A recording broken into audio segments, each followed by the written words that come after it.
చిన్న కదండి, క్రూరమైన గ్రద్ద. ఏంటంటే ఒక గ్రద్ద ఉంటుంది, ఆ పక్షుల్ని పట్టుకొని కోడి పెట్టల్ని కింద ఉన్నవన్నీ ఎగురుకొని వచ్చి పట్టుకొని లాగే తింటూ ఉంటుంది. ఇలా రోజు దానికి ఏమనిపిస్తుంది, రోజు ఇలా పట్టుకొని తినడం చిచ్చి బోర్ అయిపోతుంది, కొత్త రకంగా ఏమన్నా తింటే బాగుండు కొత్త రకంగా తినాలనుకుంటుంది. ఆలోచిస్తుంటే దానికి ఒక బావి, ఒక గిలక రాయి కర్ర ఉండి గిలక అది ఉంటుంది కదా, తాడు బకెట్ అన్నీ ఉన్నాయి. అరే భలే ఉంది, మంచి ఆలోచన వచ్చింది, నాకు మంచిగా తినచ్చు అనుకొని అది ఏం చేస్తుంది, వాళ్ళ ఎగురుకుంటూను ఆహారం కోసం ఎదుర్కొంటూనే ఒక చిన్న చిలక కనిపిస్తుంది.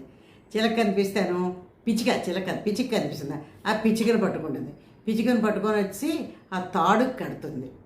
బావి దగ్గర ఆ తాడుకు కడుతుంది.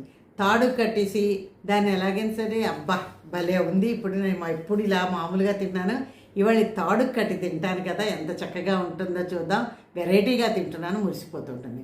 అప్పుడు ఆ పిచ్చిగా ఉంటుంది, ఓరి పిచ్చి గద్దా, నువ్వు నన్ను తినేస్తున్నాను, సంతోషంగా ఉన్నావు, నేను చచ్చిపోతాను పర్వాలేదు, కానీ నేను చచ్చిపోయాను, నువ్వు నా తిన్నావని తెలిస్తే నా పిచ్చికలన్నీ వచ్చి నిన్ను చంపేస్తాయి. ఎలా చంపుతాయంటే అలా చంపుతాయి, నువ్వు ఊహించుకోలేవు, ఆ బాధలు కూడా తట్టుకోలేవు, చూసుకో ఉంటుంది. దాంతో గద్ద కోపం వచ్చేసి ఆ తాడు పట్టమని లాగుతుంది. పిచ్చిక పాపం చచ్చిపోతుంది. వీడు తింటే గద్ద తింటుంది. కానీ ఒక ప్రాణాన్ని తీసిందే ఎంత క్రూరమైన ఆలోచన ఉందో. అలాగే మనలో కూడా కొంతమంది క్రూరమైన ఆలోచనలతో ఉంటారు కదా, వాళ్ళతో తస్మాత్ జాగ్రత్తగా ఉండాలి మనం. ఎలా ఉందండి కదా. Thank you.